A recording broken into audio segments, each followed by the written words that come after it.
Welcome back to STL Live. I'm Raynah Rey, and we're learning about the Lupus Foundation of America with Dr. Alfred Kim. Dr. Kim, is it possible for people to live healthy lives even though they're diagnosed with lupus? Absolutely. The medicines that we do have really work to strive to reduce the symptoms and the burden on their quality of life. And so while not every medicine will work for every patient, we do a great deal of effort to understand which patients are going to be responding to which subset of drugs. It does require a little bit of trial and error, but once we get there, most of our patients do quite well. You know, how important is research to the fight against lupus? Absolutely critical. So like I mentioned before, identifying lupus is really challenging. It's nonspecific, and our tests are equally nonspecific. So part of our own research effort at WashU is really identifying novel biomarkers of disease to be able to not only diagnose, but maybe even predict when someone might be flaring, or predict if someone's responding to a drug that just got started. And you said when they're flaring, because a flare-up could happen at any moment, and a flare-up would keep them from being able to move. It affects their finger, their joints, their muscles, and sometimes it's unpredictable. It could be the middle of the day, it could be the middle of the night. So you're saying that this research is helping you be able to figure out when there might be a flare-up to keep it from happening. Yeah, absolutely correct, Raynah. Wow. Well, we're done. No, I'm just kidding. I'm just kidding. You've got an event coming up that is a fundraiser to help with research for lupus. So let's talk about that a little bit. Yeah, so we're actually doing what's called an educational conference. We hold this annually, the St. Louis EduCon.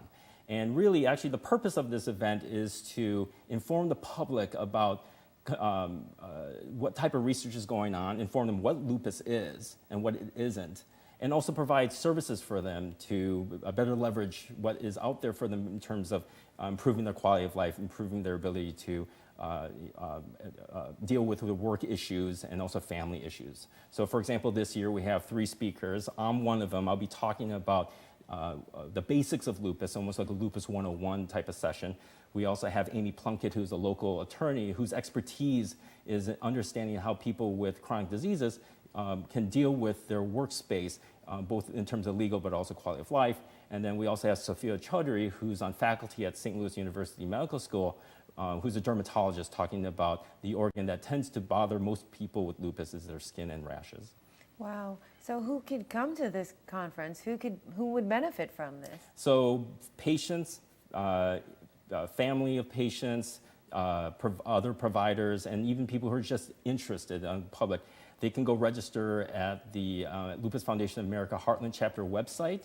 The event is on August 19th. It starts at 10 o'clock in the morning at the Lodge de Pere. There's a $10 entry registration fee, but you do get a light lunch with that, and also you get to meet other people who are experiencing the same situations and also get some free advice.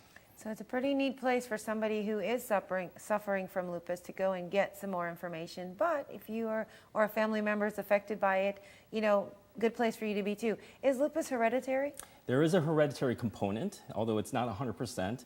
There's an interesting study from Great Britain a long time ago in the 50s that actually had 50 identical twins, one of which had lupus. Only 30% of the other twins developed lupus. And of those other twins that developed lupus, the symptoms were actually very different. So it does tell us that there is an increased risk of lupus. It's 3 out of 10 as opposed to 1 in 1,000, which is in the US.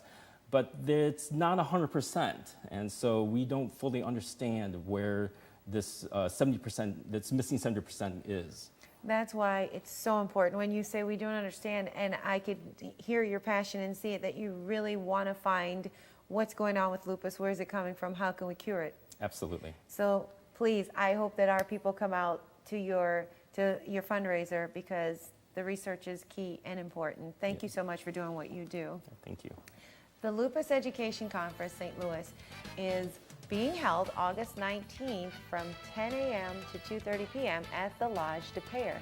It's located at 1050 de Pere Road. And for more information, call 314-844-2222 or visit lfaheartland.org.